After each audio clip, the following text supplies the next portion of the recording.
Volmar was a 12th century Disibodian monk. And that's about it.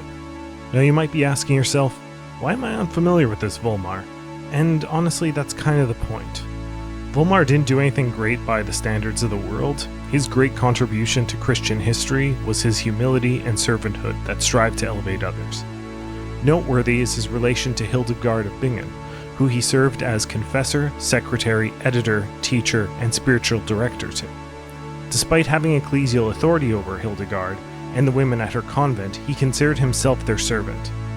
When Hildegard was uncertain about her spiritual giftings, she confided in Volmar, who was her spiritual director and confessor at the time, and he encouraged her.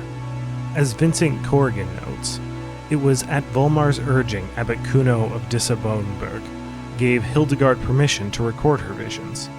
For decades after, Volmar served as her secretary and editor, helping her to write throughout bouts of illness and also helping her with her imperfect Latin, while simultaneously trying to respect her work enough to not wish to change it. It appears as though he was very close to Hildegard and her community. The medieval morality play, Ordo Virtutum, that Hildegard wrote around the construction of the Abbey of Rupertsberg and performed at its consecration, has one speaking role that many scholars speculate was performed by Volmar. If this is correct, it would imply a level of prolonged collaboration between him and her community. In 1173, after decades of friendship, Volmar died. Hildegard, describing learning this, recalled him to be a monk who truly followed Saint Benedict's rule. I was grief-stricken when he died. He was a happy man and he helped me in so many ways. He served God by listening to every word of this vision, and he corrected all and made them more orderly.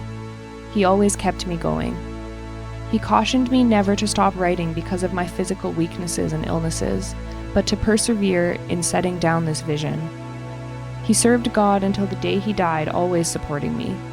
I mourned him, saying, "Your will has now been done with this man, your servant, whom you gave me to help with these visions. Show me how to carry on." Fortunately, after Volmar's death, others volunteered to help Hildegard. Another reason you might not have heard of Volmar is that his presence is often downplayed or omitted by historians who wish to either emphasize Hildegard's impressiveness and or place her within a narrative of gendered resistance. And while these things clearly existed within Hildegard's life, that isn't the way she described her own experience, and she is impressive enough to not need such an editorial assist. While most medieval women were kept silenced by rigid patriarchal structures, Hildegard was supported. This support does not diminish her accomplishments and shouldn't be treated as such, but rather celebrated. Both Volmar and Abbot Kuno validated her visions locally, and those two men brought them to the attention of the Pope with the intent of having them validated universally. In fact, Hildegard credits much of her writing to God's grace and the help of many holy men.